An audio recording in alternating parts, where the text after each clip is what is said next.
Hello everyone and welcome back to the History in the Moonlight. Today we're diving into Pablo Escobar's wild, heartbreaking story.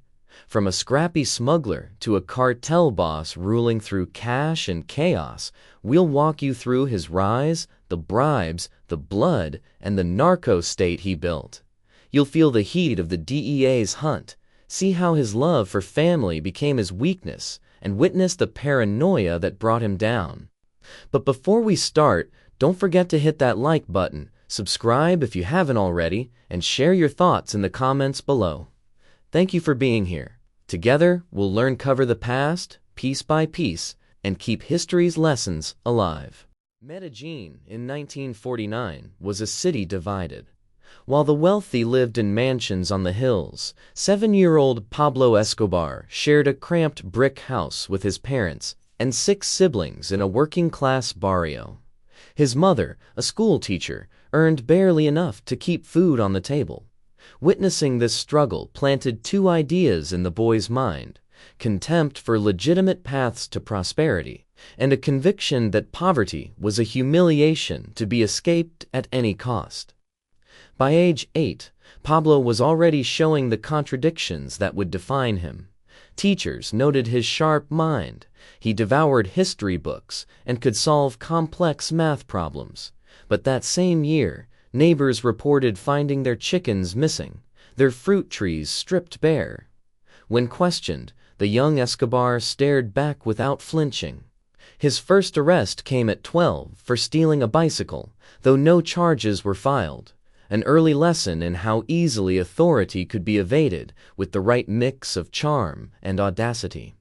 Childhood friends from the neighborhood remember his relentless drive. While other boys kicked soccer balls in the street, Pablo organized gambling rings, taking cuts from every dice game. He carried a notebook where he tallied debts owed to him, sometimes adding interest rates that would make a loan shark blush. The same boy who helped carry groceries for elderly neighbors would later that day offer to protect local shopkeepers for a weekly fee. At 15, he dropped out of school despite his academic potential. By then, his operations had graduated from petty theft to smuggling contraband cigarettes across the Colombian-Venezuelan border. Police records show his first major arrest in 1964 for moving a truckload of stolen electronics. The charges disappeared when a witness abruptly changed testimony. Another early example of Escobar learning that every system had weak points that pressure or money could exploit. Those who knew him as a teenager describe a young man obsessed with 2 things: making fast money and erasing any trace of his humble beginnings. He bought his first luxury car at 17, though neighbors whispered it was financed by a string of burglaries. His early role models weren't businessmen or politicians, but local bandits who flaunted their wealth in the face of elites who still treated them as peasants. The turning point came in 1966 when 18-year-old Escobar discovered the underground networks moving marijuana through Colombia's coastal regions. Unlike his small-time scams, this was a real industry with real scale. He began by providing security for shipments, then quickly took over entire routes. Within months, he was bribing customs officials, ensuring his loads passed while competitors were seized. By 21, he'd built a reputation as someone who always delivered and who removed obstacles permanently when negotiation failed. His mother later claimed she saw the change happening but couldn't stop it. The boy who once cried when his shoes wore through now coldly calculated how much a human life was worth in profit margins. The deprivation of those early years had bred not desperation, but a chilling pragmatism. When asked years later why he didn't pursue legitimate business with his obvious talent, Escobar reportedly shrugged.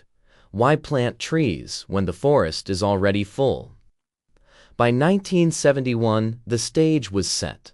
A new product called cocaine was making rich men of small-time smugglers in Miami. Escobar saw 2 things others missed: how badly American consumers wanted it, and how poorly authorities were prepared to stop the flood. The same relentless calculus that started with stolen bicycles now turned to airplanes, shipping routes, and distribution networks, just with more zeros at the end of the ledger. In 1975, a Miami warehouse reported 40 kilograms of cocaine missing. The theft went almost unnoticed by authorities, just another entry in a growing list of drug seizures gone wrong. But this shipment marked the moment Pablo Escobar stopped being a smuggler and became a trafficker. His early marijuana operations had taught him logistics. Now he saw cocaine's potential to generate astronomical profits with smaller, easier-to-hide loads. Escobar didn't compete with other drug runners. He erased them.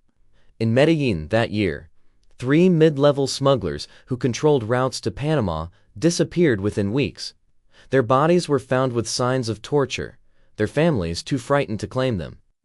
Witnesses reported seeing Escobar's men burning ledgers in an empty lot, destroying evidence of competitors' routes and contacts. Within months, remaining smugglers either worked for him or left the business entirely. The numbers told the story. A recovered ledger from 1976 shows Escobar's operation moving roughly 50 kilos monthly, netting $2 million per shipment. By 1978, entries list weekly flights carrying 200 kilos each. His accountants developed a system of couriered entries, fish exports, textile shipments that disguised cocaine's true volume. American DEA agents later estimated 70 to 80 tons moved through his network monthly by 1982, generating revenues comparable to multinational corporations. Escobar's brilliance lay in replicating corporate structures with criminal efficiency. He divided operations into specialized cells. Transporters handled logistics, sicarios enforced discipline. A separate team managed bribes. No single lieutenant knew the entire operation, making it resistant to investigation. When police arrested low-level couriers, they found only disconnected fragments of information: a phone number, a warehouse address, never the full picture. Violence became systematic rather than personal. Early rivals received a median necktie, a slit throat with the tongue pulled through the wound, as a warning to others. But as his power grew, Escobar shifted tactics. Judges reviewing extradition cases woke to explosions destroying their homes. Journalists critical of the cartel found funeral wreaths delivered to their offices. The message was clear: opposition carried unbearable costs.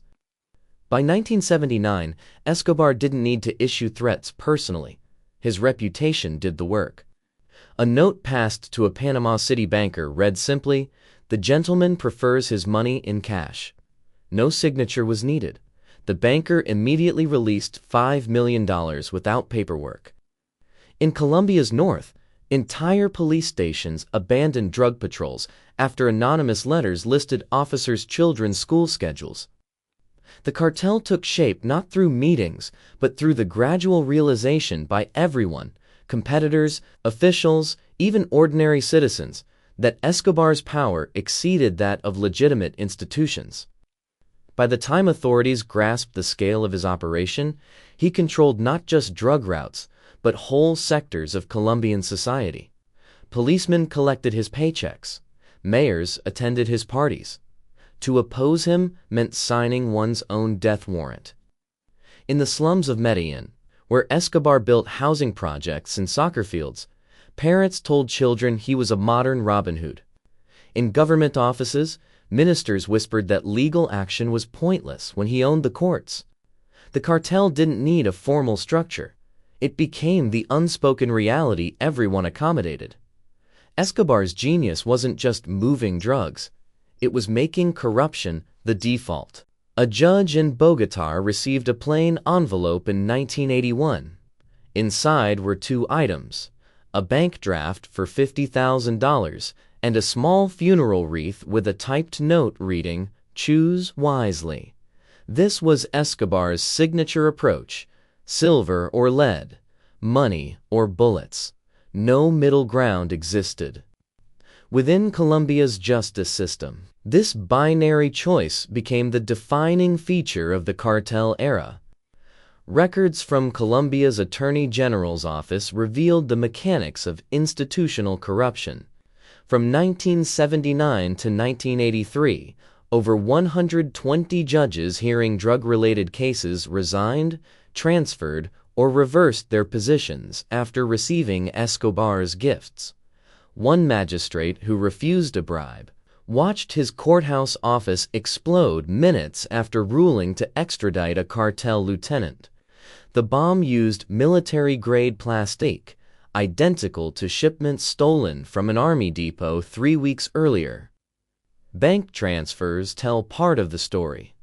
Investigators later traced payments from shell companies to the personal accounts of 3 Supreme Court justices. The deposits always came in round figures: $100,000, $250,000, on the eve of major rulings. More disturbing were the transaction timestamps. Several payments cleared within hours of judicial decisions favoring cartel members, suggesting real-time negotiations. The violence escalated in direct proportion to Escobar's political ambitions. When Justice Minister Rodrigo Lara Bonilla began extradition proceedings in 1984, assassins machine-gunned his car on a crowded Bogotá avenue. The hit team used Czech-made Scorpion submachine guns, the same model recovered from 6 other cartel-linked killings that year. Lara's murder demonstrated Escobar's reach. The attack occurred in the capital's most secure district, with bodyguards present. Police archives contain disturbing patterns. Dozens of judicial assassination attempts followed identical protocols. Motorcycle riders firing through car windows, bombings timed to judicial work schedules, family members kidnapped as collateral. Forensic reports note recurring ballistic matches, the same weapons used repeatedly across different cities, suggesting centralized coordination. One prosecutor's autopsy showed .38 caliber wounds from a revolver previously used to kill 2 witnesses in Medellín. Escobar's bribery operation mirrored corporate efficiency. Ledgers seized from a cartel accountant listed officials by jurisdiction, with columns for initial contact, offer amount, and status. Code letters indicated resistance levels. A D meant the target required demonstrative violence before reconsidering. The system worked. Analysts estimate 80% of approached officials eventually complied. Even minor functionaries had value. A customs officer in Barranquilla received monthly payments equal to 5 years' salary just to ignore certain shipping containers. The cartel's political infiltration reached shocking levels.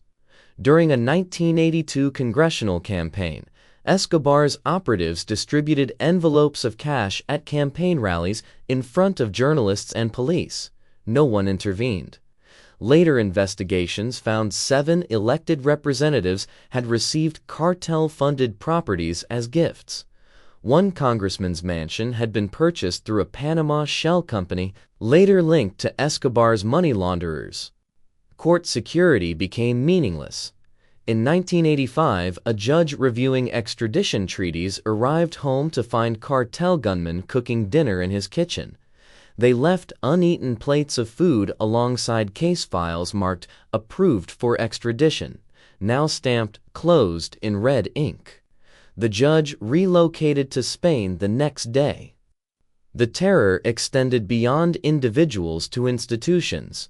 When Colombia Supreme Court began reviewing extradition treaties in 1985, M19 guerrillas, later proven to be cartel proxies, stormed the Palace of Justice. The 28-hour siege left half the justices dead, along with decades of legal records. Fire damage patterns suggested arson teams systematically destroyed extradition case files. By 1986, the corruption was self-sustaining. Junior officials volunteered information hoping for cartel patronage. Phone taps captured policemen auctioning raid plans to the highest bidder. Even prisons operated under cartel rules. Wardens allowed Escobar's men cell phones and visits from prostitutes in exchange for monthly payments. The ultimate proof of institutional capture came in 1991 when Colombia's Constitutional Assembly, including multiple cartel-funded delegates, banned extraditions to the U.S. That same week, Escobar surrendered under terms allowing him to design and occupy his own prison. The justice system hadn't just been compromised, it had become an instrument of cartel policy. Forensic accountants later calculated that between 1976 and 1992, Escobar spent over $1 billion on bribes. The true cost was higher. Colombia's legal system effectively ceased functioning for nearly a generation. In 1982, Pablo Escobar won a seat as an alternate representative in Colombia's Congress. The campaign posters showed him in a statesman's suit, palms raised in a gesture of benevolence. The slogan read, "Pablo Escobar, a man of the people."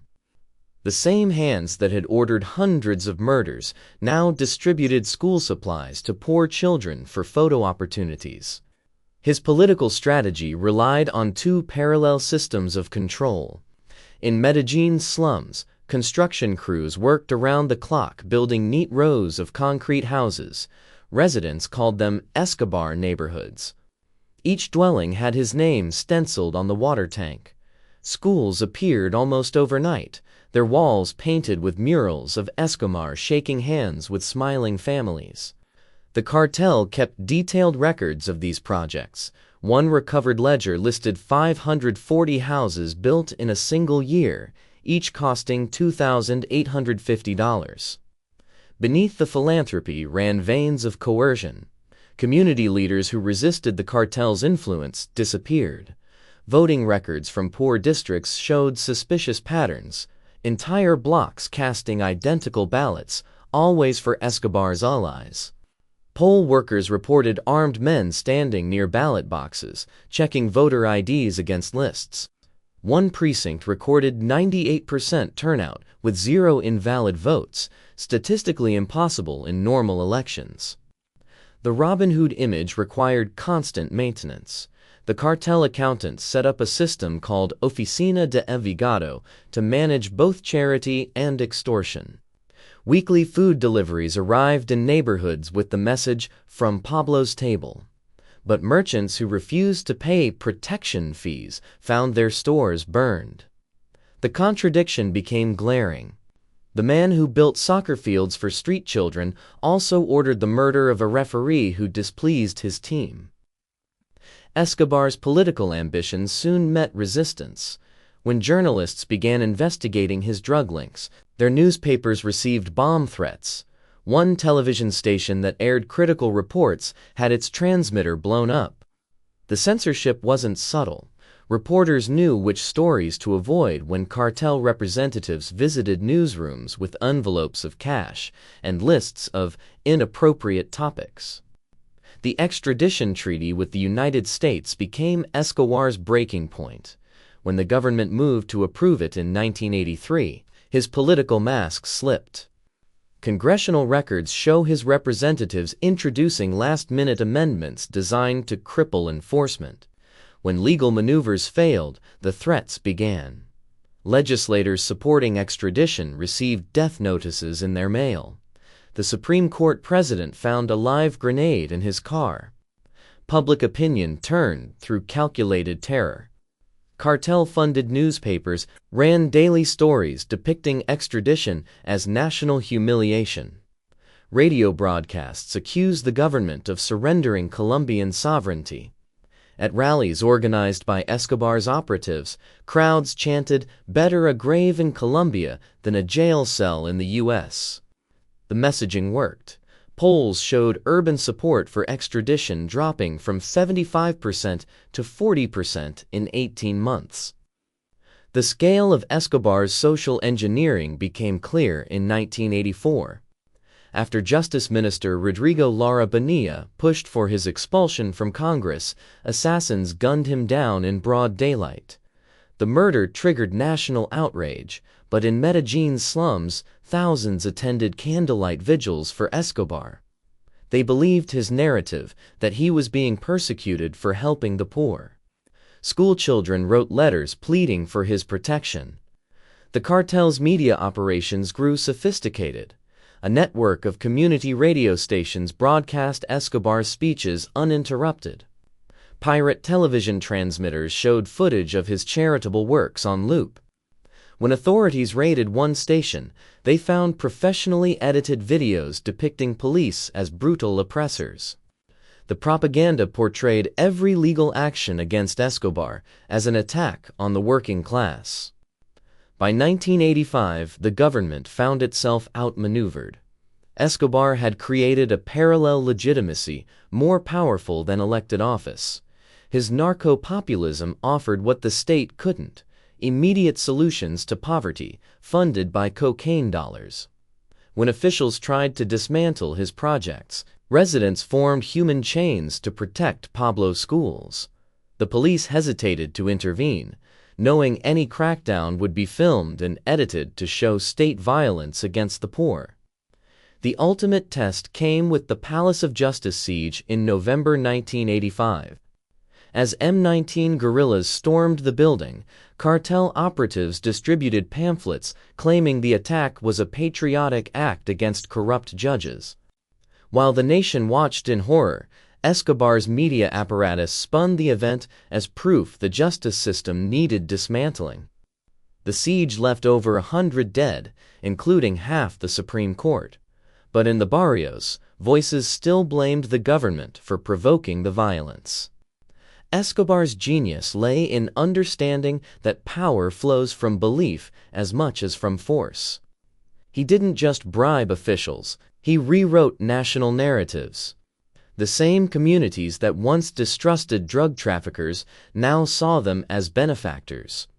By the time authorities realized the depth of this psychological shift, Escobar had already turned large segments of the population against their own government. The narco-state wasn't built through violence alone, but through the careful cultivation of alternative loyalties. Miami, 1981.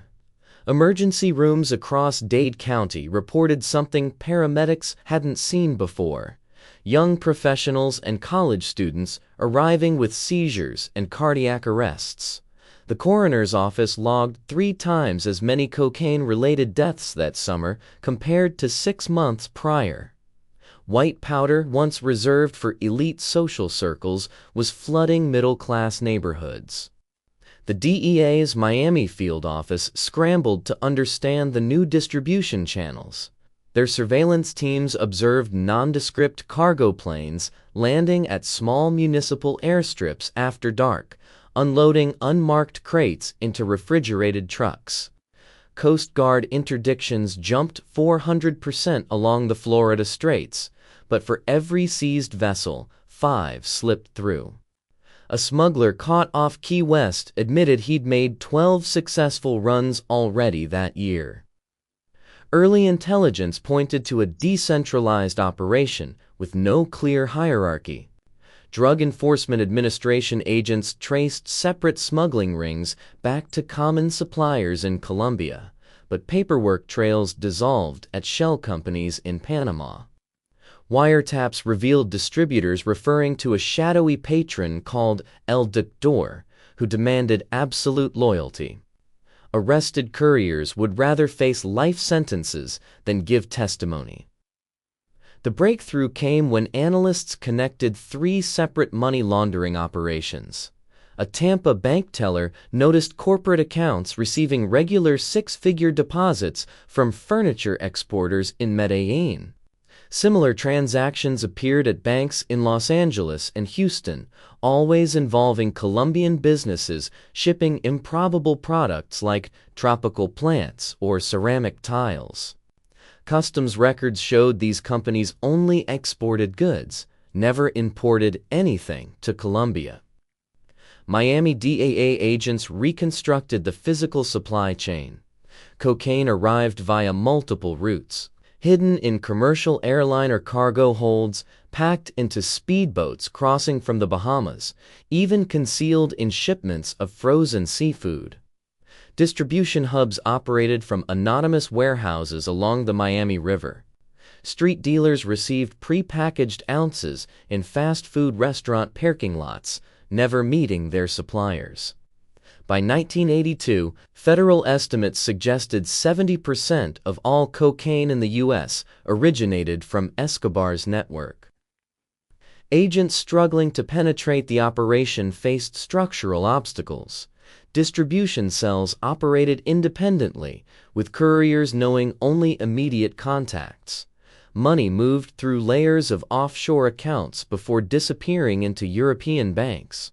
When the DEI finally identified mid-level cartel associates, they often turned up dead before testimony. A Miami Herald investigation revealed local police officers providing protection for stash houses, their precinct captains driving new Mercedes sedans. The human cost became impossible to ignore. Hospital admissions for cocaine psychosis tripled in Broward County. Addicted newborns jammed neonatal intensive care units. A federal judge reviewing drug cases noted defendants' addresses increasingly came from middle-class subdivisions, not urban slums. Congress held emergency hearings after a college fraternity's cocaine-fueled hazing ritual left 2 pledges brain-dead.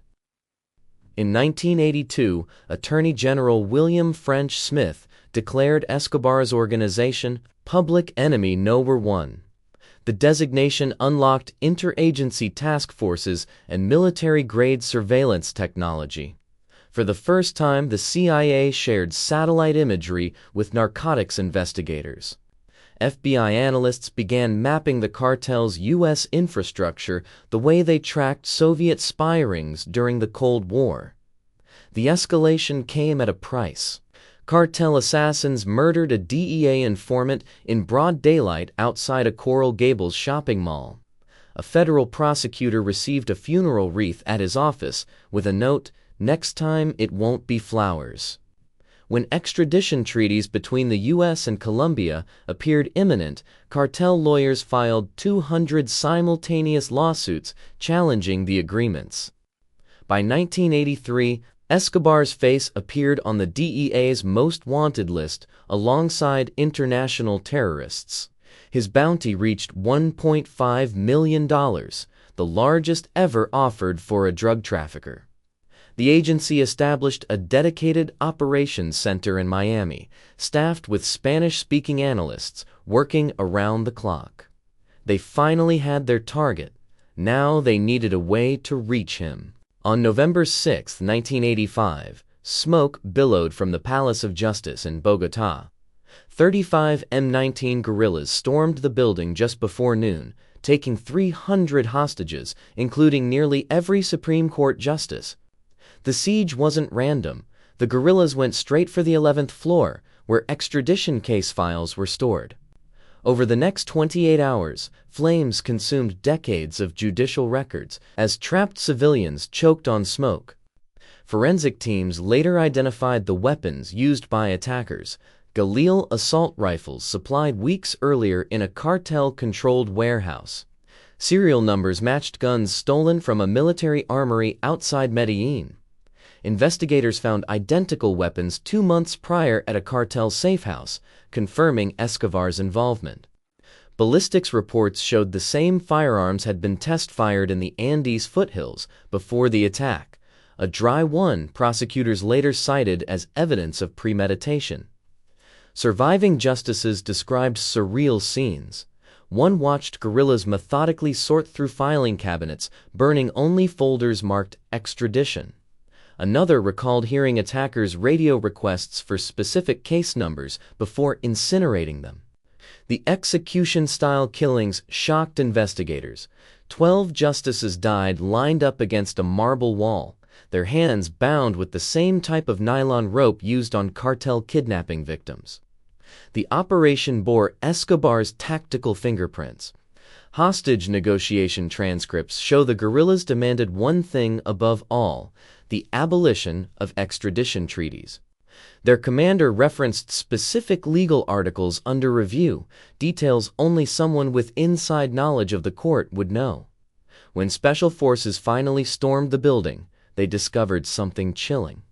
Attackers carried laminated cards with judges' photos and courtroom assignments, clearly prepared well in advance.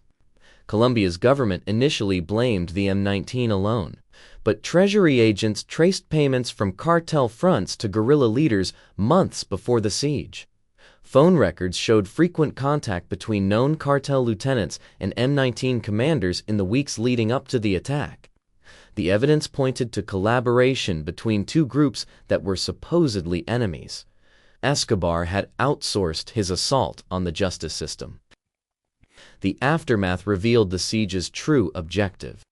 Over 5,000 case files burned, including every active extradition request. Backup copies stored elsewhere mysteriously disappeared. Documents later surfaced showing cartel lawyers had filed motions weeks prior, demanding records be relocated. Prosecutors estimated 80% of the destroyed cases involved cartel members. Colombia's entire extradition framework dissolved in the flames.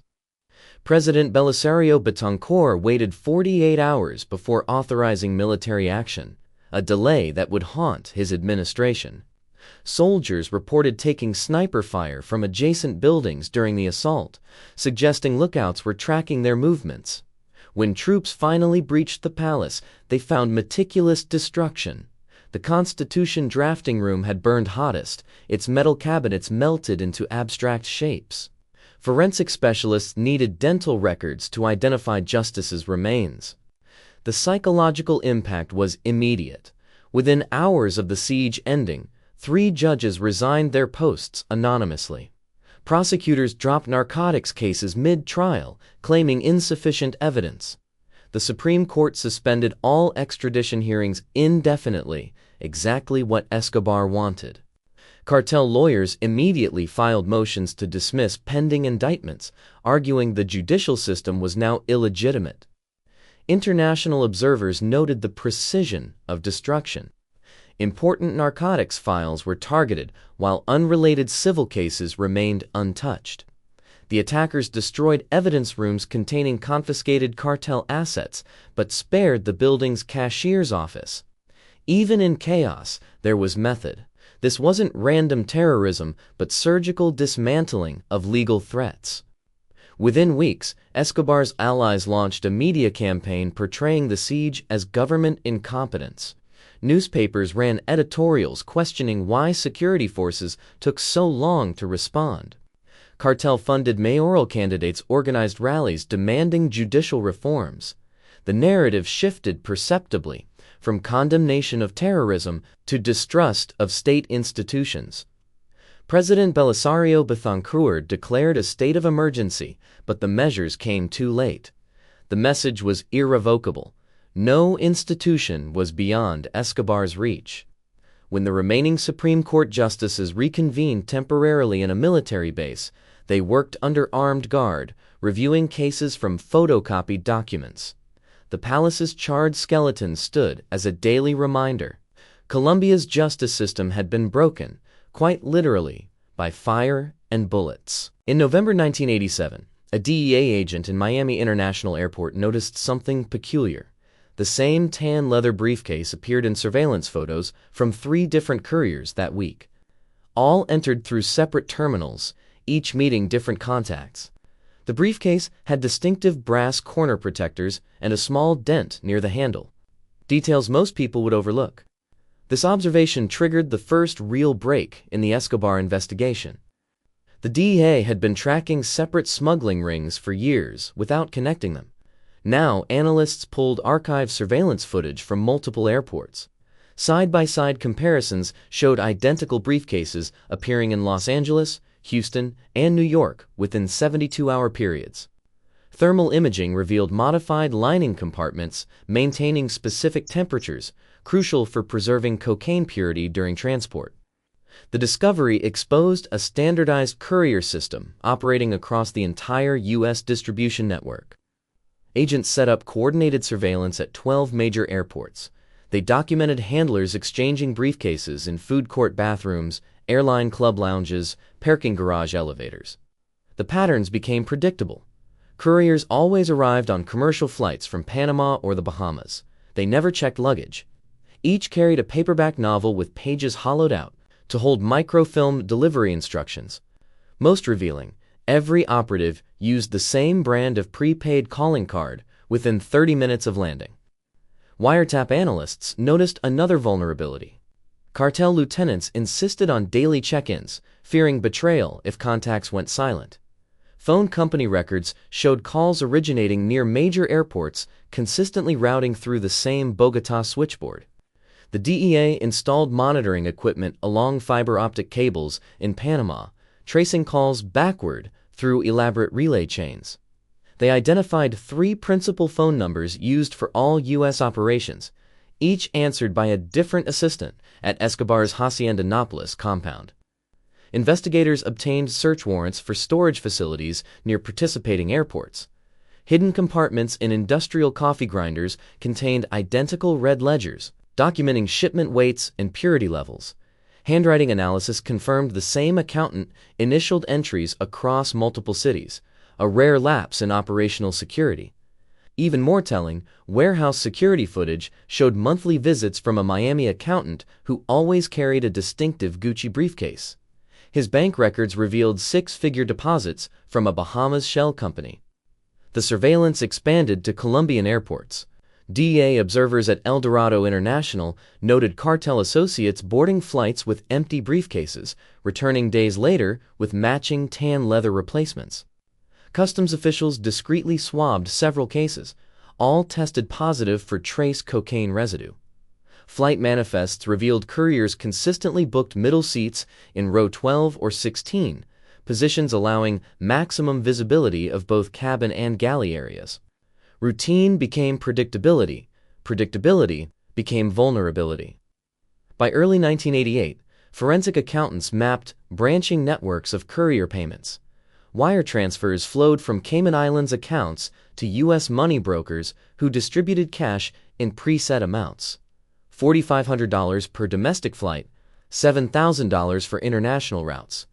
The amounts appeared arbitrary, until analysts realized they matched exact multiples of Colombian minimum wage, evidence the cartel translated operational costs directly from local economics to international crime. In March 1988, the DEA executed simultaneous raids in 7 cities. They arrested 18 couriers and 5 handlers, seizing 42 identical briefcases mid-transfer. Interrogations revealed the system's hierarchy. New recruits received pre-packed cases with GPS trackers hidden in the lining.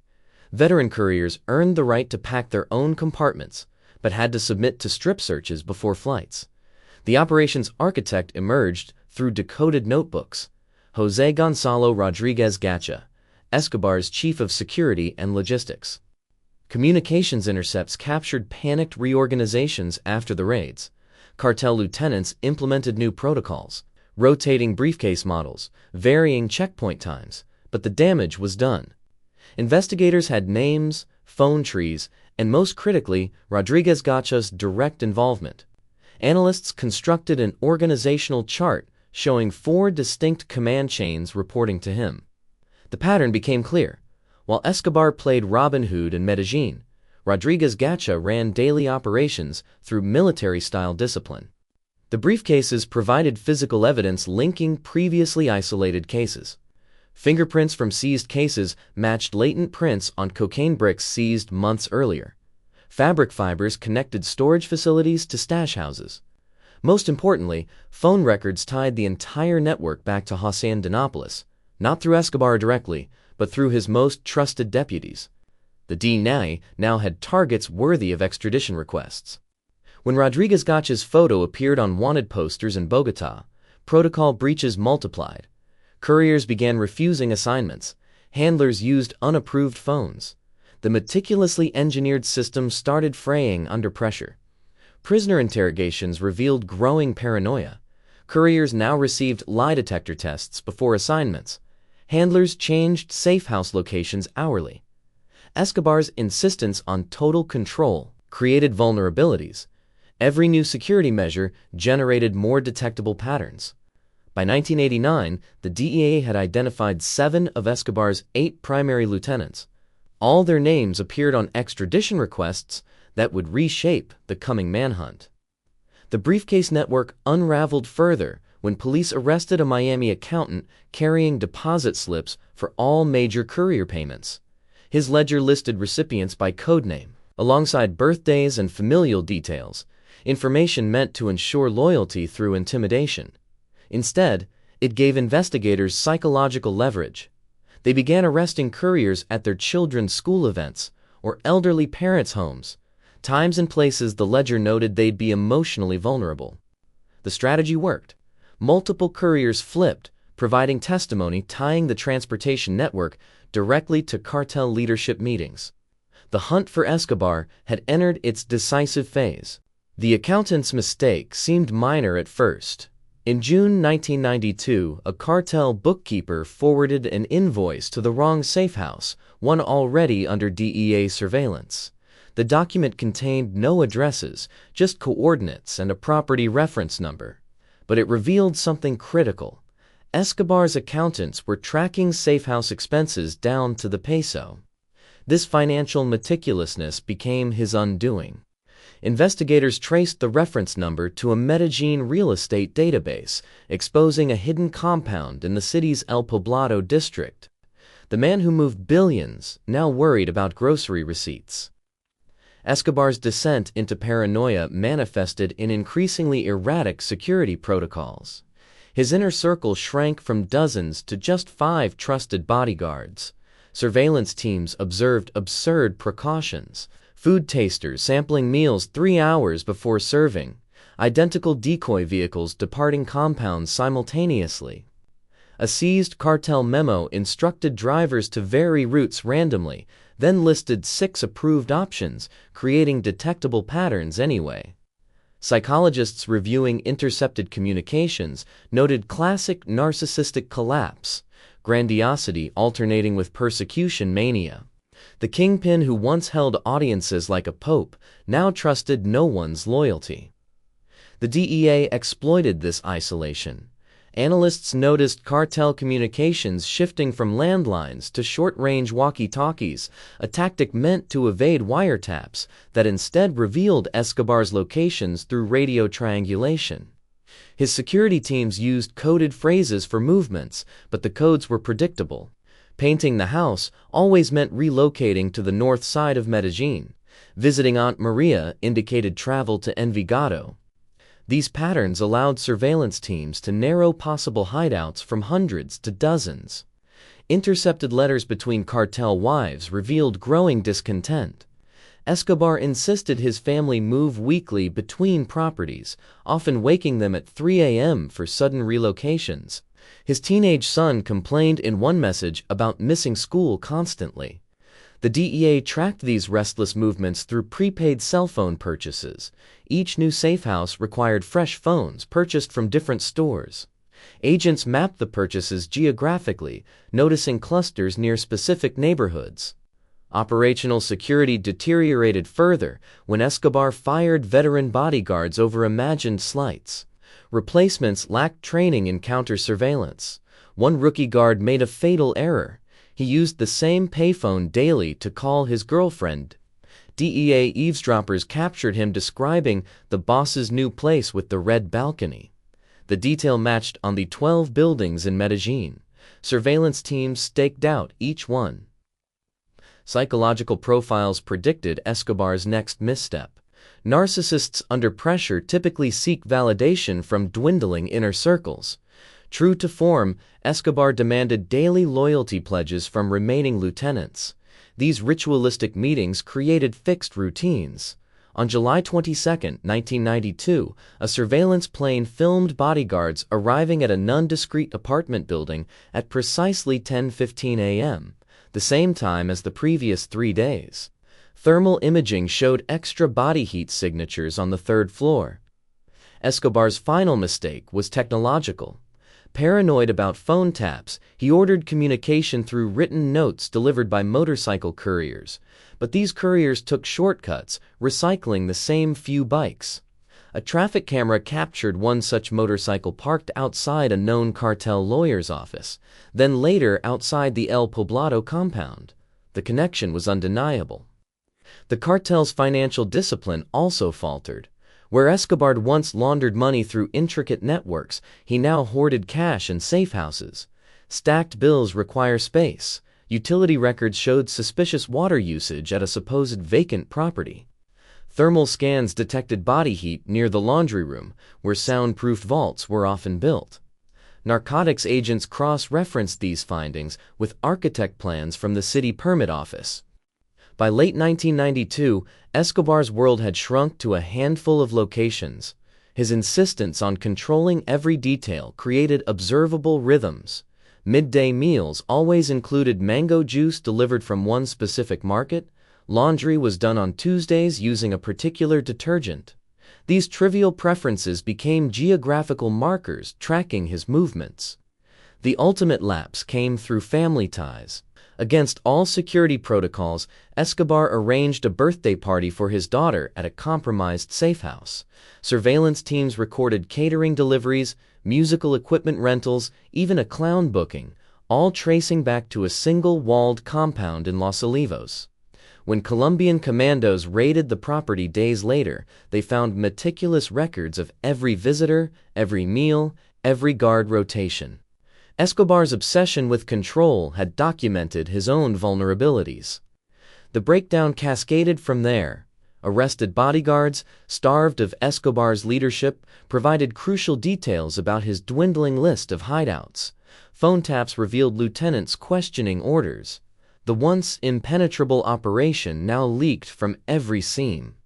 By December 1993, the hunt had closed to 6 city blocks, an inconceivable scenario just 2 years earlier when Escobar ruled half of Colombia. His paranoia didn't create security, it built a prison of predictable patterns waiting to be decoded. Panama City, 1989. A private banker reviewing monthly transactions paused at an anomaly. 3 beachfront properties purchased for $6.2 million each by different corporations, all sharing the same Cayman Islands post office box. His routine inquiry triggered alarms when corporate documents listed directors who didn't exist. This small observation cracked open Escobar's financial empire. Cartel accountants had engineered a laundering system matching the sophistication of their drug networks. Forensic investigators later traced payments through 7 countries. Funds moved from Colombian peso accounts to Panamanian shells, converted to US dollars in Cyprus, then reinvested as clean capital via Austrian banks. The paper trail included Hungarian holding companies owning Miami car dealerships, retail chains operated by Uruguayan investors, even a chain of German funeral homes accepting bulk cash deposits. The scale overwhelmed conventional audits. One seized ledger listed monthly operating expenses at $246 million just for U.S. distribution. Another showed weekly cash pickups from 127 locations across Medellín, totaling more than most Colombian banks held in reserve. But Escobar's team made mistakes. Analysts noticed recurring numerical fingerprints.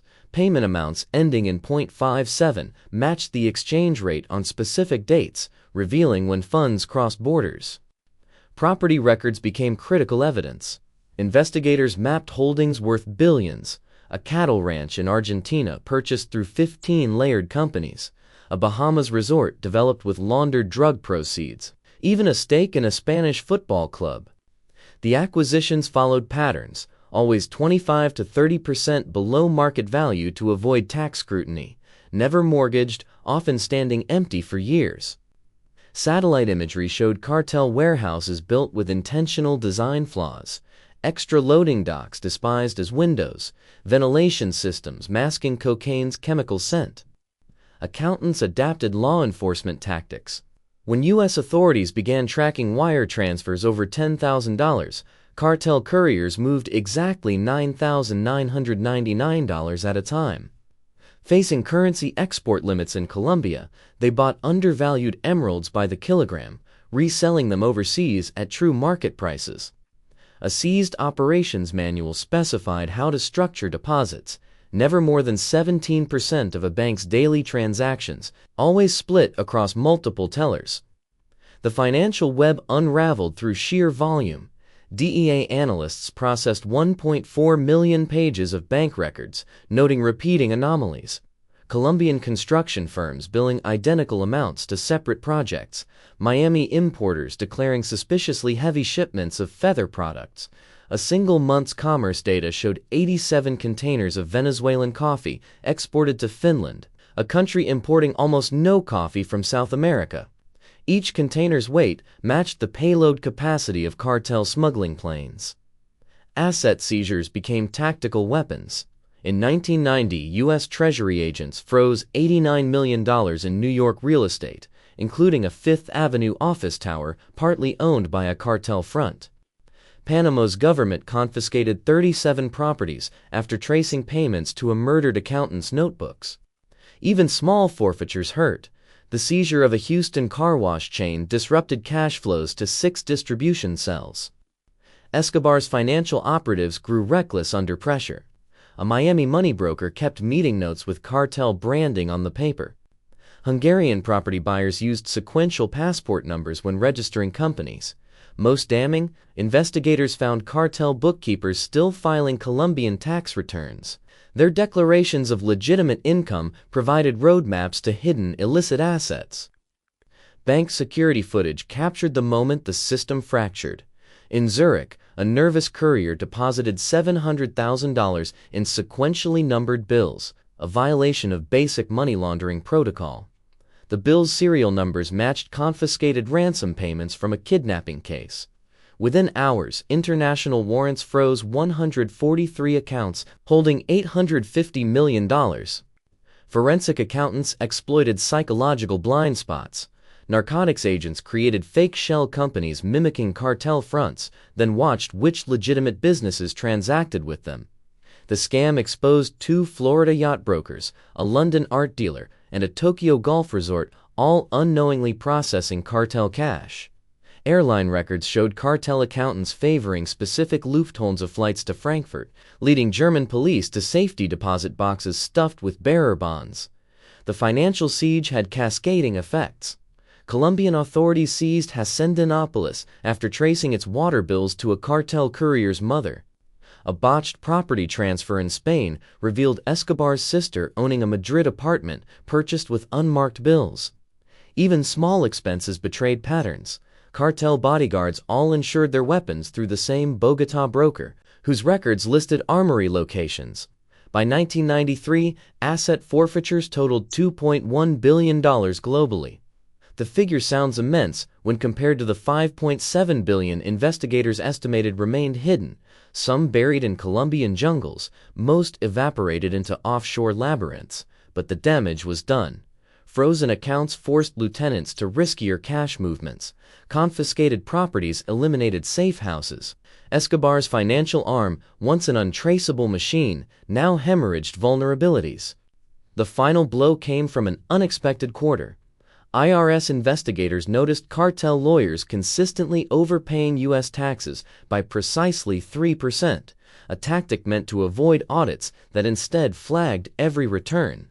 These filings, combined with the Panama bankers' initial alert, allowed authorities to chart the entire money ecosystem. What began as suspicious real estate deals in 1989 became by 1993 the financial noose tightening around Escobar's empire. March 1992. A teenage boy's phone call from a Medellín safe house lasted just 4 minutes, but it gave authorities their first solid lead in months. The boy complained about being stuck indoors, described seeing a church spire from his window, and mentioned missing his birthday party. Colombian intelligence analysts cross-referenced the details. Only 3 neighborhoods had both high-rise safe houses and that particular church within visible range. Escobar's family had become his greatest vulnerability. His wife and children couldn't maintain the same operational discipline as his soldiers.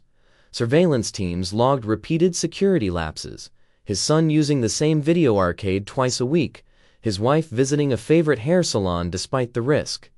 These patterns created detectable routines in an otherwise chaotic manhunt. Intercepted family communications revealed mounting tension. In one letter, Escobar's daughter begged to attend school like a normal child. His wife protested constantly changing safe houses, writing, "Even prisoners have more stability." The documents showed a growing divide, Escobar demanding absolute secrecy while his family craved normalcy. Security logs told the same story. Bodyguard rotations increased around family outings, stretching resources thin. On days when Escobar's children left safe houses, surveillance teams observed more vehicles, more radio traffic, more visible security, all creating additional exposure points. A typical protection detail required 12 men. Family movements needed 20. The pressure showed in operational decisions. Normally cautious about communications, Escobar began making exceptions for family calls. Colombian intelligence identified 18 instances where he allowed unsecured radio contact between safe houses, each transmission giving search block another data point. His security chief's logbook showed growing frustration. Entries like "compromised location due to wife shopping" appeared with increasing frequency. Security forces exploited this weakness. When Escobar's son enrolled briefly in a Bogotá school under a false name, detectives traced the enrollment forms to a cartel lawyer. The school's directory listed emergency contacts. One number matched a known cartel payphone. Raiding that location yielded maps of other possible hideouts, all near schools or amenities appealing to families. The breaking point came during a failed extraction attempt. Escobar had arranged for his family to flee to Germany, but his wife insisted on returning to Colombia for medical treatment. Her passport control stop in Bogotá triggered an alert, allowing surveillance teams to trail her to a new safe house complex. The property had been carefully chosen, near international schools and upscale shopping, amenities that narrowed the search radius considerably. Security forces observed the family's movements through telescopic lenses.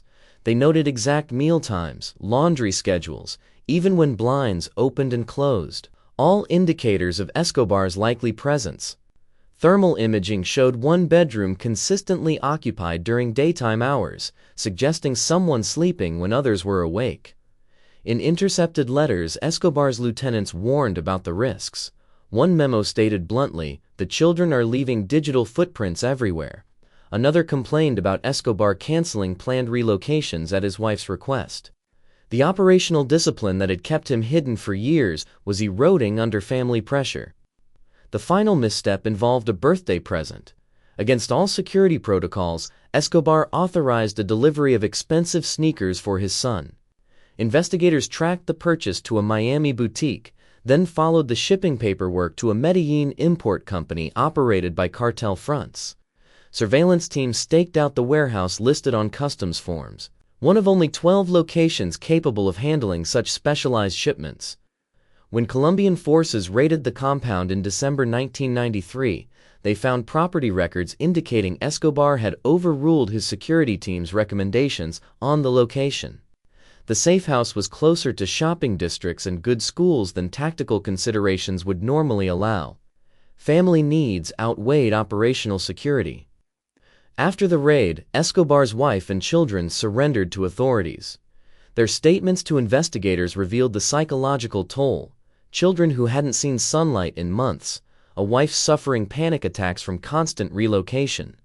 The surrender documents included requests for psychiatric evaluations and academic tutoring, evidence of a family pushed to breaking point.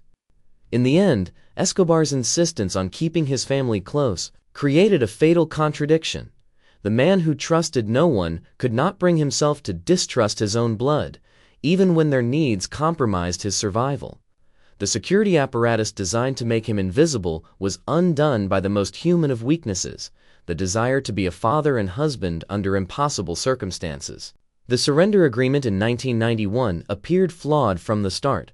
Rather than reporting to a state prison, Pablo Escobar designed his own facility on a mountainside outside Medellín.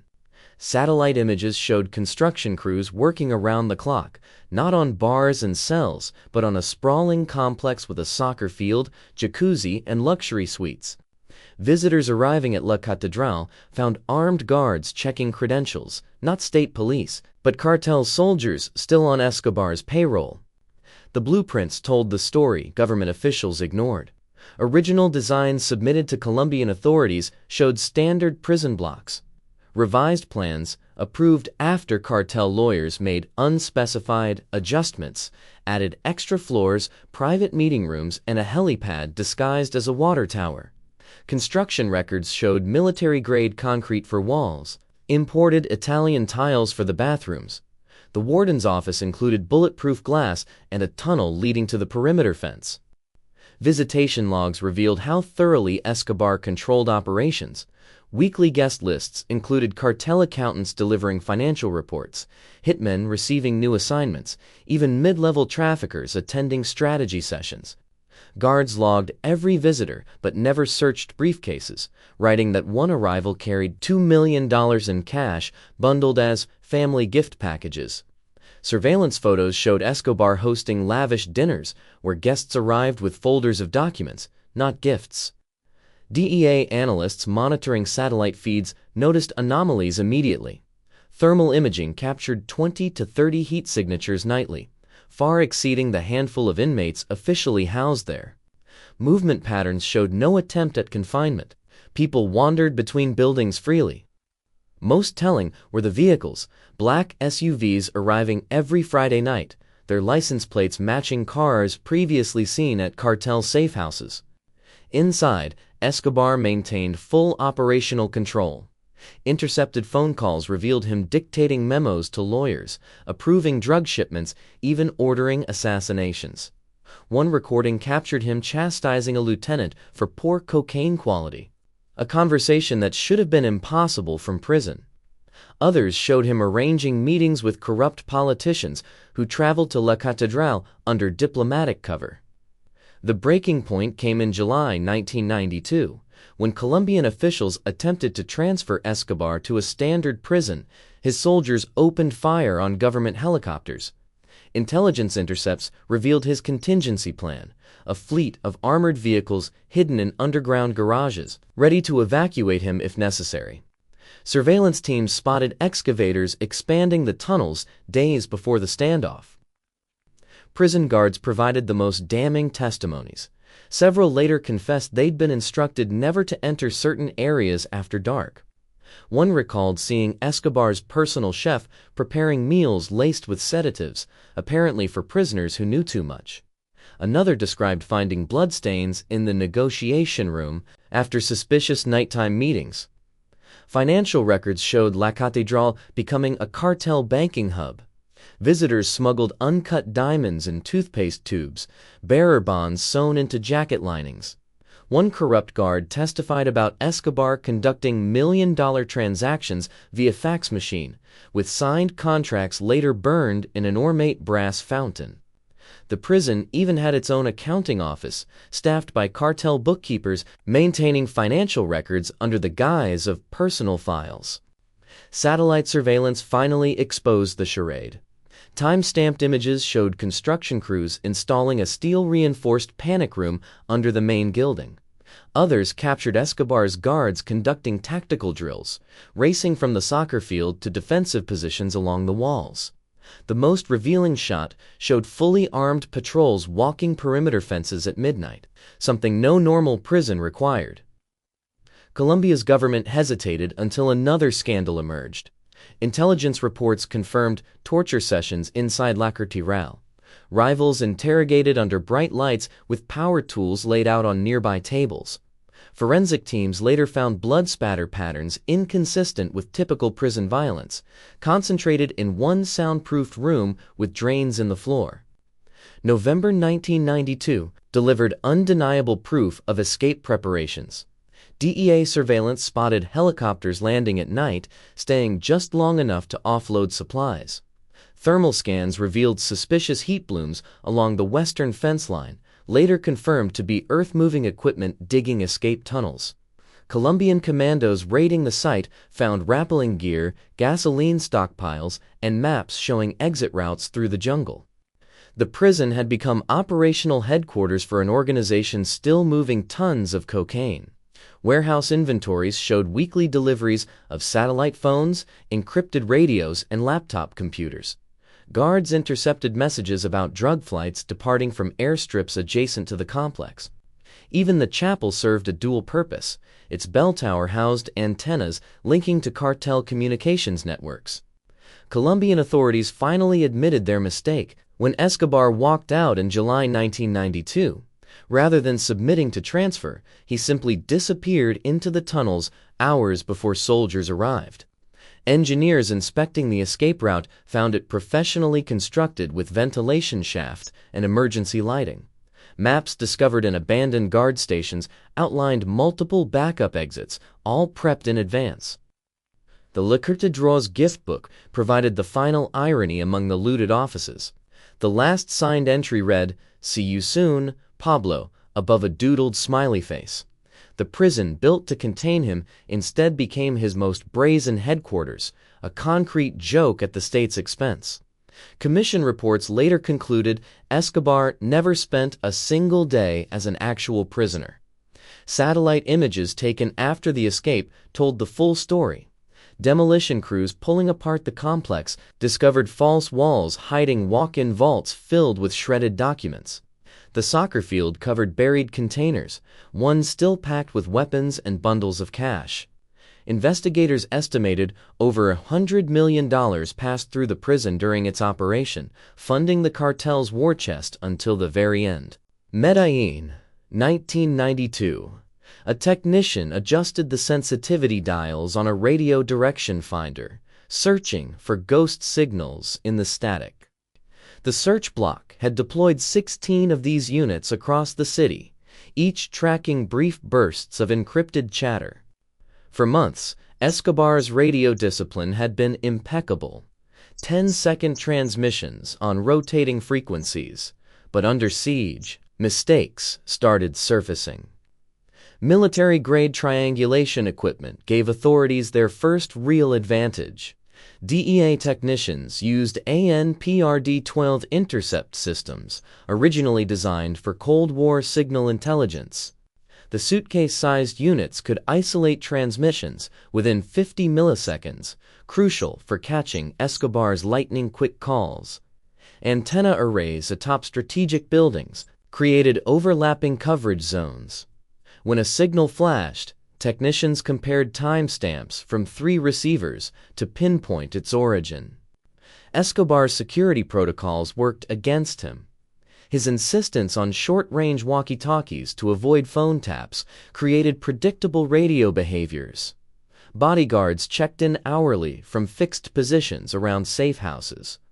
Analysts noticed transmissions always originated from within 200 meters of major roads near Los Olivos, an area Escobar favored for quick escapes. The pattern allowed search teams to concentrate efforts on 12 square blocks. Surveillance logs revealed operational fatigue. Cartel radio operators began repeating frequency rotations every 72 hours instead of the original random sequence. One bodyguard transmitted for 14 seconds, 4 seconds beyond protocol, giving triangulation teams just enough time to fix his position near Iglesia San Jose Church. The resulting map overlay showed concentric circles shrinking around Escobar's probable location. Search tactics evolved with better intelligence. Instead of raiding every suspected safe house, Colombian commandos established covert observation posts. Thermal cameras mounted on utility poles tracked heat signatures through walls. Sound sensors embedded in sidewalks detected foot traffic patterns. Military planners divided Medellín into numbered search blocks, methodically eliminating zones where radio signals couldn't originate. Escobar adapted by going silent for days, then flooding the airwaves with decoy transmissions. But each radio emission gave something away. Direction finders caught bodyguards accidentally powering on equipment during shift changes.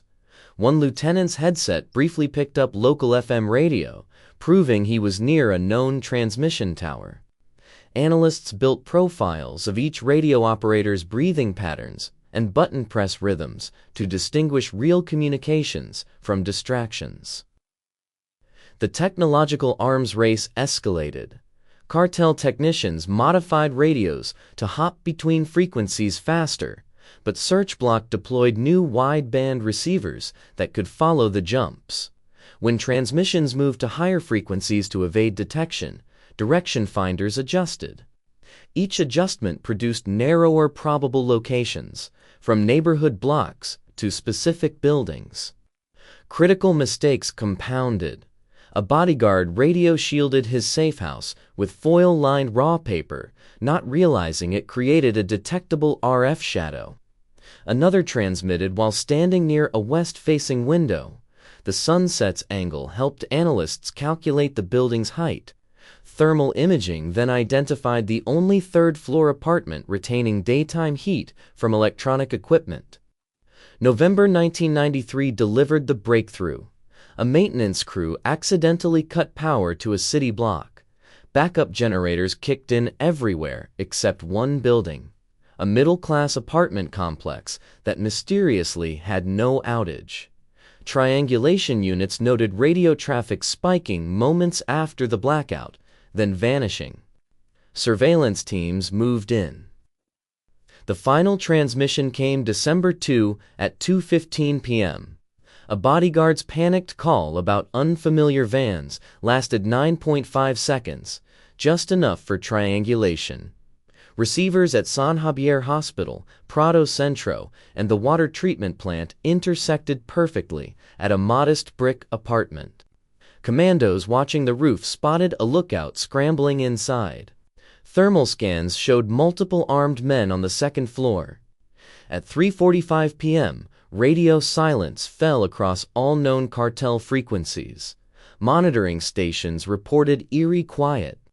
No check-ins, no status updates. Searchblock analysts recognized the pattern from previous raids. Security teams going dark before combat.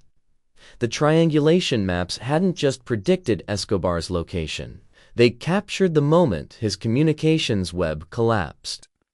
Ground teams moved in with IMSI catchers, simulating cell towers, intercepting frantic calls between cartel lieutenants. One lieutenant's transmission contained 3 seconds of ambient noise, an ice cream vendor's distinctive jingle that matched recordings from Calle 79. The geographic circle tightened further. At 4:45 p.m., a single radio flared to life inside the triangulation zone. A voice shouted tactical positions before gunfire drowned it out. Direction finders recorded the signal's abrupt end at 4:50 p.m., the exact moment Colombian forces breached the building.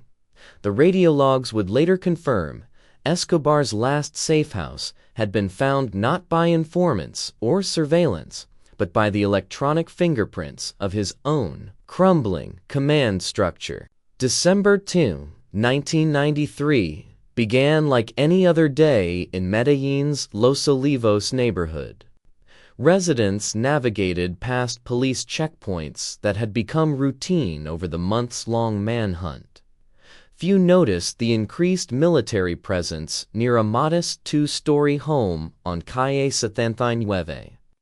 At 2:15 p.m., a radio intercept confirmed Pablo Escobar was inside.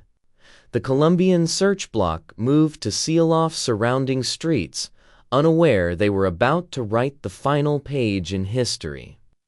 From the rooftop, one of Escobar's bodyguards spotted suspicious activity.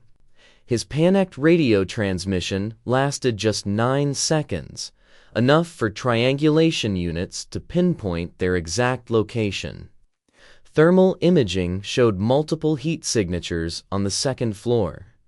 Delta Force advisors monitoring the operation noted the distinct pattern of armed men taking defensive positions around a central figure. At 3 p.m., the assault began. Search block troops breached the front entrance, while others covered potential escape routes. Gunfire erupted immediately.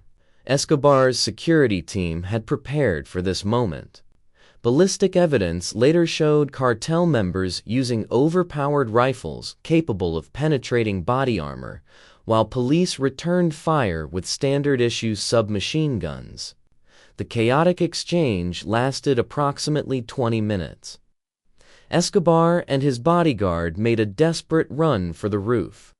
Security footage from a nearby building captured blurred figures scaling the tiled roof at 3:27 p.m. Radio intercepts suggest Escobar believed his cousin would extract him via helicopter, a contingency plan that never materialized. Instead, he found himself trapped between tactical units closing in from both sides. The fatal sequence remains disputed.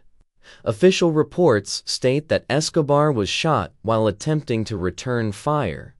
Autopsy findings tell a more complex story. 3 rounds entered his body, one through the leg, another grazing his cheek, and the fatal shot piercing his left ear at close range. Gunpowder residue patterns suggested the killer stood less than 2 feet away. Delta Force operatives observing the operation noted anomalies in the official account. Their after-action report questioned why Escobar carried only a pistol when witnesses described him recently acquiring advanced body armor. Some speculated he may have been executed after capture, though ballistic evidence couldn't conclusively prove this. What remained certain was the killing shot's precision, entering the skull at a perfect angle to ensure instant death. Forensic teams documented critical details at the scene. Escobar wore a blue flannel shirt and jeans, not the flashy outfits of his heyday. His watch, a modest Casio, showed the time stopped at 3:44 p.m. Investigators found $2,300 in his pocket and a small notebook with coded entries, later determined to be safe-house locations. The apparent normality of these items contrasted starkly with the bloodstains spreading across the rooftop tiles. Confirmation of his identity came through fingerprints and dental records. Unique scars from a childhood accident matched medical reports. Colombian authorities took the unprecedented step of live streaming the autopsy to media outlets to prevent conspiracy theories. The images of his bare feet with chipped nail polish became an eerie, humanizing detail amid the clinical procedures. At 5:30 p.m., news of Escobar's death reached the streets. Medellín erupted in contradictory reactions. Some districts celebrated with fireworks, while others held impromptu vigils. Police radios crackled with reports of cartel members burning documents in safe houses across the city. The DEA's monitoring station in Bogotá recorded a sudden drop in cartel radio traffic, as if the entire organization was holding its breath. Back at the death scene, investigators made a final discovery. Hidden in Escobar's sock was a crumpled photo of his teenage son, folded so only the boy's face showed. This small artifact hinted at the personal stakes behind his final desperate hours, a father trying to preserve some connection to family, even in defeat. The official story claimed Escobar died in a firefight. The physical evidence suggested something more nuanced. A cornered man making his last stand after a life spent building and then losing an empire. His watch remained stopped at 3:44 p.m., but the consequences of his actions would keep unfolding for decades. By nightfall, the rooftop where he fell had become a macabre tourist attraction. Neighbors reported seeing shadows moving across the tiles where his body lay. Latecomers hoping to glimpse some remnant of the legend. All they found were bloodstains the rain would wash away by morning, and the lingering question of what his death really meant for Colombia. December 3, 1993. Dawn broke over Medellín to conflicting scenes. In the Comuna 13 slums, hundreds gathered around makeshift shrines, candles flickering below Escobar photos adorned with handwritten notes calling him our angel.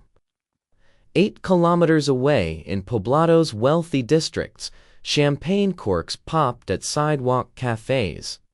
The division mirrored Colombia's fractured psyche. Street interviews conducted that week captured the chasm. A fruit vendor in Envigado wept while weighing oranges, recalling how Escobar paid her son's hospital bills. At a Bogotá university, economics students cheered the death during a seminar. Security footage shows both celebrations and riots erupting simultaneously across Medellín, sometimes on the same block. The cocaine markets reacted faster than governments. DEA surveillance noted kilogram prices in Miami plunging 40% within 72 hours as mid-level distributors panicked. New York wholesale rates fluctuated wildly. Some dealers hoarded product, anticipating shortages. Others dumped inventory, fearing chaos. A customs report described unprecedented cocaine seizures at border crossings as rival cartels tested weakened supply chains. Power vacuums spawned immediate violence. The week following Escobar's death saw 78 assassinations across Medellín, triple the average. Forensic teams identified victims as mid-level cartel operators, their bodies often bearing signs of torture. Ballistics matched weapons used by competing traffickers and paramilitary groups. Police bladders listed victims with their cartel roles: accountants, chemists, pilots, as if someone were systematically eliminating institutional knowledge. The North Valley cartel moved fastest. Surveillance flights spotted convoys entering former Escobar territories within 48 hours. Farmers in Cauca reported armed men offering triple payments for coca harvests. Most telling were the radio intercepts, operatives using modified versions of Escobar's communication protocols, but with different numeric codes. Escobar's properties became battlegrounds. At Hacienda Nápoles, looters stripped everything from bathroom fixtures to exotic animals. Security cameras recorded gang fights over marble flooring and copper wiring. The mansion's famed dinosaur statues survived intact, too heavy to steal, but soon covered in rival factions' graffiti tags. The human toll emerged gradually. Lawyers discovered Escobar's assassination archive, a ledger listing 634 completed projects with dates and locations. Many victims' families only learned their loved ones' fates when investigators matched the records. Some pages contained Polaroids of bound captions, others just dollar amounts beside crossed-out names. U.S. prison populations told another story. Informants in federal lockups reported frantic reshuffling among incarcerated cartel associates. Guards documented sudden alliances forming between formerly hostile inmate factions. Probation officers noted unexplained withdrawals from prison commissariat accounts, likely payments to secure loyalties in the new order. Financial systems convulsed. Bogotá bankers reported $300 million withdrawn from anonymous accounts in 3 days. Currency exchange shops along the Venezuelan border ran out of U.S. dollars as cartel money handlers liquidated assets. Strange economic ripples followed. A Medellín BMW dealership suddenly closed despite record sales, its inventory purchased entirely with sequentially numbered $100 bills. The political fallout unfolded more slowly. Congressional inquiries revealed over 80 officials with demonstrable cartel ties still holding office. A leaked intelligence memo estimated Escobar's network had infiltrated 17 government ministries. Reformists, pushing for transparency, received death threats within hours of giving interviews, proof that old systems still operated. Medellín's poorest neighborhoods faced economic collapse. Construction halted on Escobar-funded housing projects. Community soccer leagues dissolved without their patrons' financing. A kindergarten teacher interviewed outside one abandoned development shrugged. "At least the bullets flying now aren't meant for us." International observers noted unexpected consequences. Russian mobsters began testing Colombian smuggling routes previously deemed too dangerous. Mexican traffickers acquired former Escobar planes at Panama auctions. Interpol warnings noted cartel weapons caches appearing in Bolivia and Honduras, likely sold by lieutenants covering escape funds. 6 months later, cocaine production exceeded pre-1993 levels despite the chaos. Farmers in Putumayo showed reporters improved processing techniques, evidence of knowledge transfer surviving Escobar's death. U.S. street prices stabilized, lower than before, suggesting improved efficiency in restructured networks. The greatest violence came not from Escobar's absence, but from attempts to replace him. Rival factions assassinated over 400 suspected informants in 1994 alone, a purge of anyone who might undermine new regimes. Mass graves discovered near Cali contained accountants alongside hitmen, wiped out like obsolete department in a corporate merger. By 1995, Medellín's murder halved from peak cartel years, not due to peace, but centralized control under newer syndicates. A DEA threat assessment noted with grim irony, the cocaine trade had industrialized, moving beyond personalities to corporate-style operations. Escobar's downfall didn't end the drug war, it professionalized it. The last visible remnant surfaced months after his death. Workers demolishing La Catedral prison found a concrete vault containing Escobar's final ledger. The last entry read, "No empire outlives its founder." Below it, fresh ink showed someone had added, "But the demand does." No fingerprints were found on the page. April 1994. A classified DEA after-action report circulated in Langley with unusual security restrictions. Pages 17 through 43 remained encrypted even for most agents. The document distilled 7 years of Escobar pursuit into operational lessons that would reshape global drug enforcement. Early chapters cataloged failures. Evidence logs showed 73 missed interception opportunities between 1986 and 1989 due to interagency miscommunication. Later sections outlined hard-won protocols, like the shadow box tactic, using cartel radio discipline against them by tracking their own patterns. Training manuals underwent immediate revisions. The 1994 edition included mandatory courses on financial forensics after agents missed Escobar's real estate networks for years.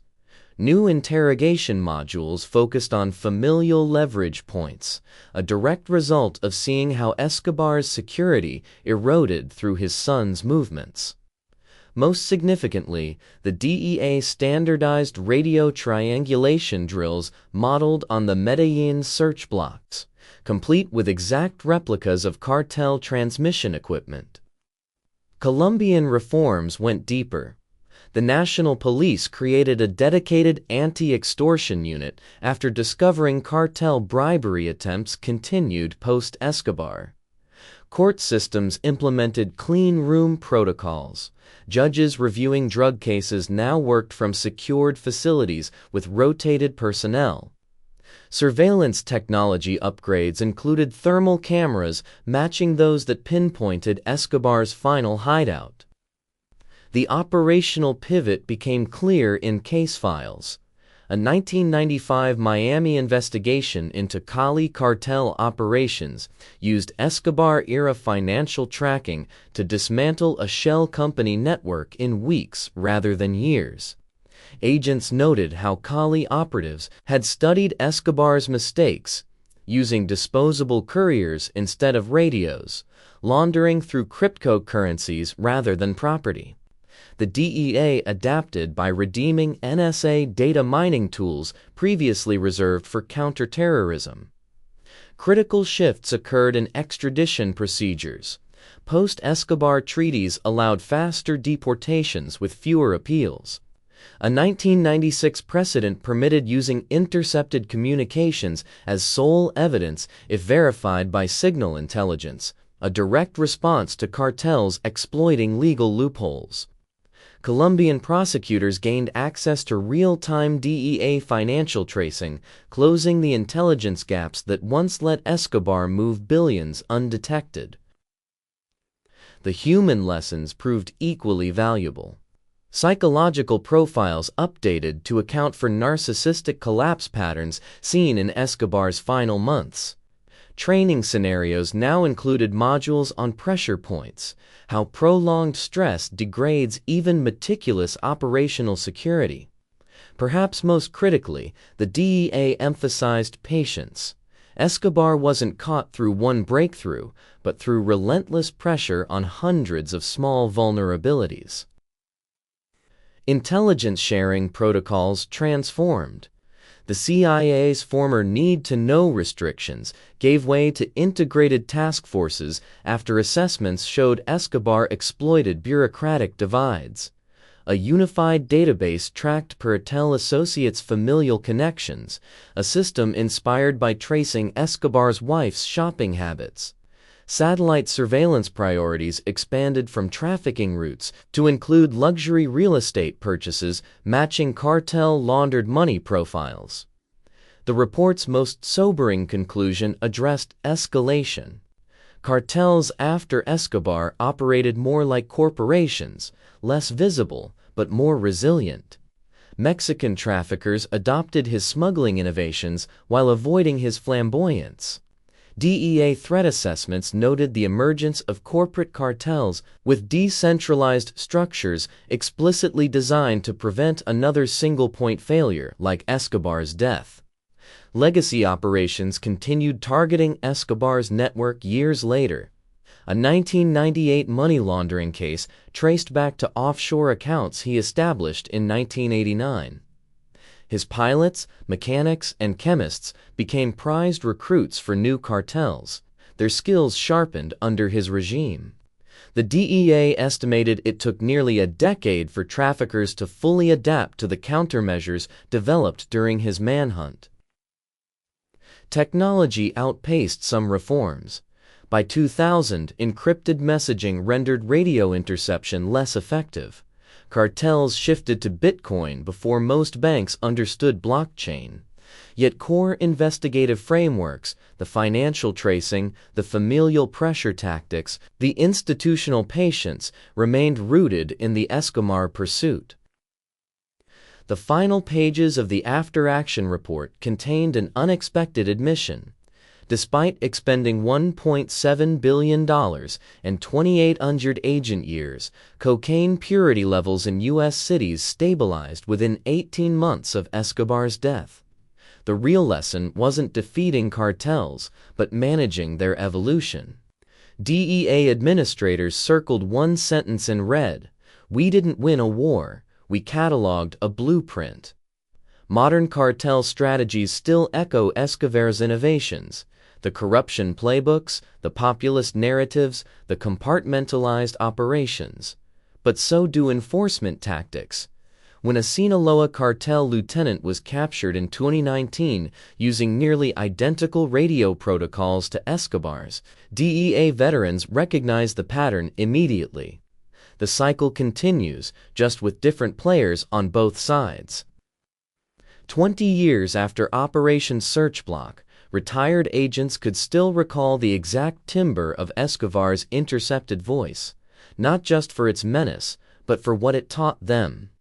The hunt forced law enforcement to think like criminal empires, while remembering they pursued human beings.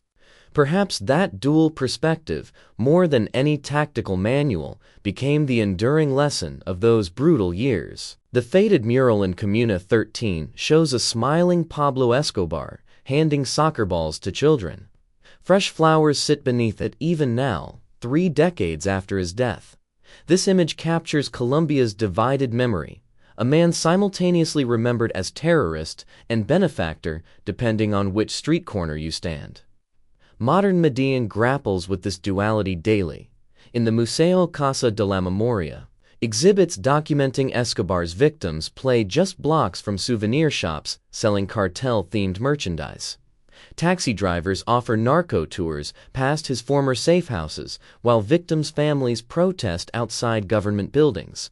The tension isn't just about history. It's about how societies memorialize violence when its architects also built schools. Interviews with former associates reveal telling contradictions. A retired hitman describes Escobar hosting Christmas parties for orphanages while casually ordering executions between courses. His personal chef recalls preparing elaborate vegan meals for Escobar's daughter, alongside banquets where guests snorted cocaine off silver platters. These accounts don't reconcile, they exist as parallel truths. The nostalgia isn't universal. Survivors of cartel bombings mark anniversaries by projecting victim photos onto government buildings. Forensic teams still excavate hidden graves containing Escobar-era disappearances. But in marginalized neighborhoods, murals persist alongside protest graffiti reading, "No More Myths." The debate plays out visually across the city's walls. Economic realities complicate moral judgments. In the 1990s, Escobar employed construction workers earned triple union wages. Former mechanics reminisce about earning enough in one drug flight to buy houses outright. These testimonials surface cautiously now, often anonymously, acknowledging the prosperity came drenched in blood, but admitting its absence left voids. Political analysts note Escobar's ghost in modern populism. His playbook, direct cash aid, infrastructure patronage, and relentless propaganda mirrors tactics used by contemporary strongmen. The difference lies in branding. Today's leaders distance themselves from overt criminality while employing similar leverage over poor constituencies. University lectures debate whether Escobar pioneered a template for bypassing institutions. The tourism industry walks a tightrope. Historic markers at sites like the Monaco building bombing carefully omit perpetrator details. Pablo Escobar tours advertise visits to Medellín's difficult past while avoiding glorification claims. Even terminology is contested. Some operators rebrand as anti-tours, emphasizing victim narratives over cartel spectacle.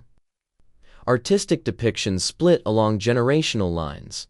Older filmmakers produce documentaries using archival footage of carnage. Younger creators explore narco-culture through fiction, drawn to the dramatic contradictions. A popular Netflix series about Escobar's hitmen sparked protests for humanizing killers, then broke streaming records in Colombia. The man's physical absence created space for myth-making. With no living figure matching his polarizing presence, competing narratives fill the vacuum. Polls show urban youth view Escobar primarily as a historical figure. Rural communities remember both the fear and the jobs, while victims' families fight commodification of trauma. Security experts observe cartel evolution since the 1990s.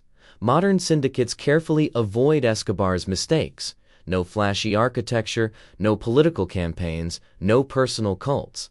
They operate as corporations, making them harder to vilify or romanticize. This professionalization makes Escobar's era seem almost quaint in its brutality. Historians note no subsequent figure combined his traits: the criminal ambition, populist instinct, and media savvy. Even as cocaine flows globally, the business lacks charismatic central figures. The decentralization Escobar resisted became the industry standard after his death. His family's attempts at rehabilitation reflect this ambiguity. Escobar's brother markets Pablo Escobar branded merchandise, while his son condemns drug violence in paid speeches. Neither approach satisfies victims or apologists, leaving the legacy contested. Cultural artifacts tell the story. Novelists portray Escobar as everything from demon to anti-hero. Street artists paint murals that authorities whitewash, only for new ones to reappear. Even the Netflix phenomenon Narcos became implicated, its filming locations now pilgrimage sites, despite protests. The deeper question lingers beneath tourism debates and academic panels. How does a society process someone who built playgrounds and destroyed lives in equal measure? The competing answers play out daily in Medellin's courtrooms, museums, and alleyways. Perhaps the most telling detail lies in timing. Every December 2nd, the anniversary of Escobar's death, two events occur simultaneously. Officials quietly remove memorial flowers from cartel landmarks, while elsewhere, inmates in Colombian prisons hold minute-long silences. The ritual acknowledges what the myths obscure. Power's allure persists, even when its cost becomes undeniable. No subsequent criminal has matched Escobar's cultural imprint, precisely because the world changed around his legacy. The digital age makes his media manipulation tactics obsolete. Global finance eliminated his monopoly on smuggling routes. Modern Colombia rejects overt violence, while still wrestling with its roots. The mural in Comuna 13 will eventually fade completely, but the questions it represents about justice, memory, and how societies heal remain as vibrant as the day the bricks first cooled. Mexico City, 2015. A Sinaloa cartel operative sent an encrypted message to his lieutenant. "We study the teacher's methods." Surveillance teams tracking cartel communications quickly understood the reference. Pablo Escobar had officially entered the organized crime syllabus worldwide. The tactics developed during his reign now serve as foundational curriculum for narcotics operations across continents.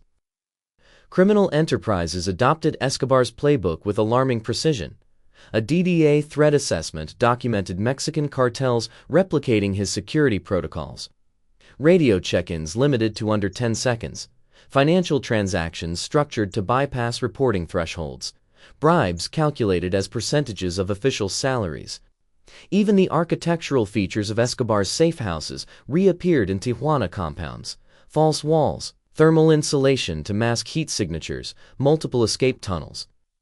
The operational parallels go beyond imitation. A 2016 raid on a Nuevo Laredo warehouse uncovered detailed case studies of Escobar's logistics failures.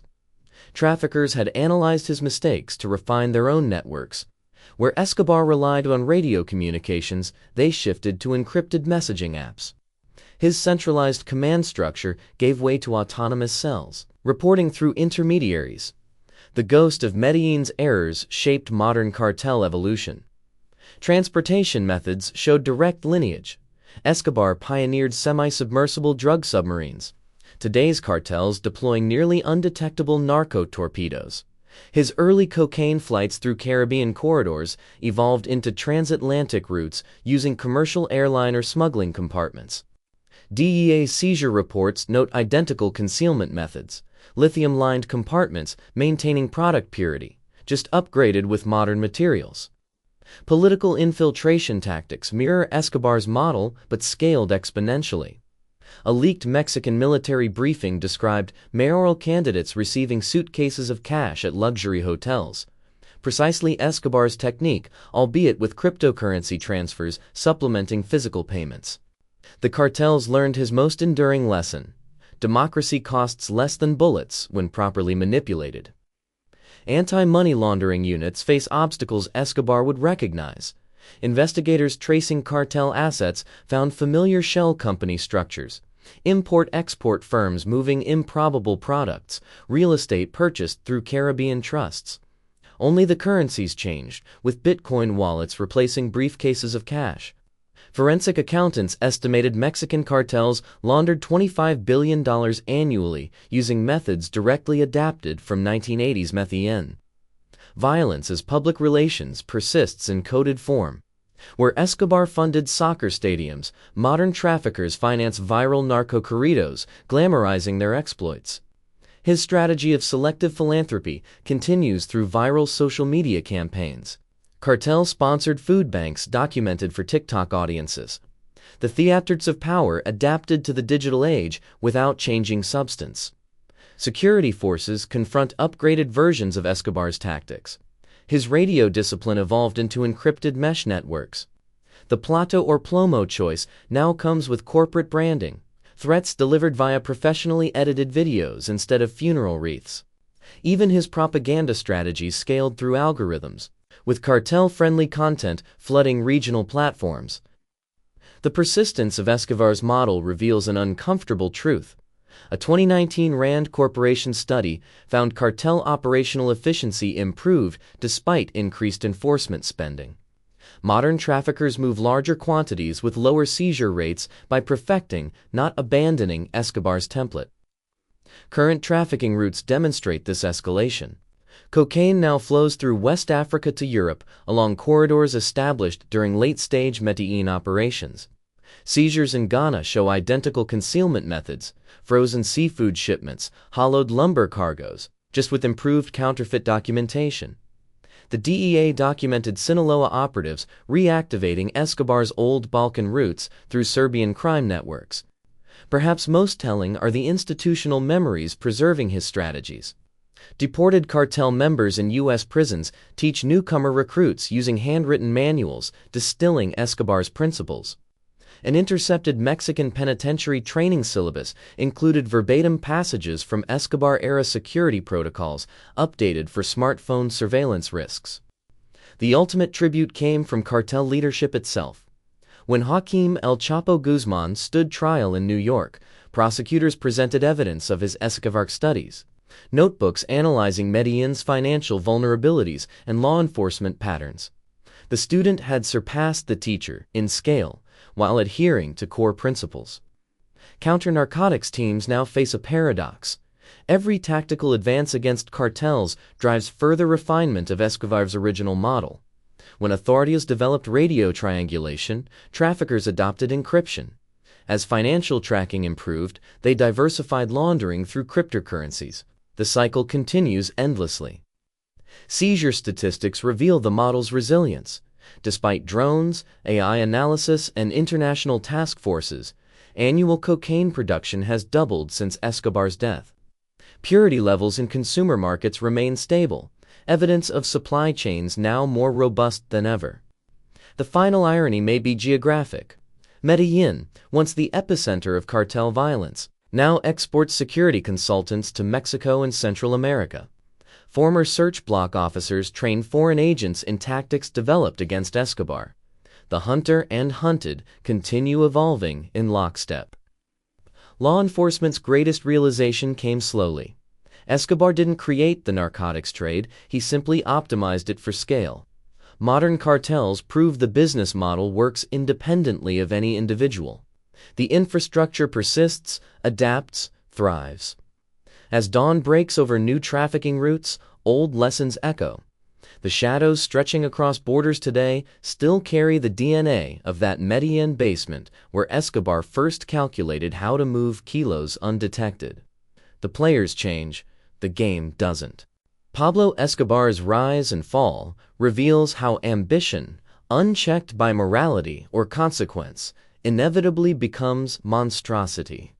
The boy who dreamed of erasing his poverty built an empire that corrupted nations, yet died cornered on a rooftop, reduced to bargaining with shadows. The DEA's victory came not from any single revelation, But through relentless pressure on hundreds of small vulnerabilities, the accountant's error, the bodyguard's slip, the family's longing for normalcy, each exposure whittled away at his fortress until only a man remained. His legacy endures in two forms: as a cautionary tale of absolute power's corruption, and as operational scripture for those still feeding the world's insatiable appetite for oblivion. The cycle continues, only the players change.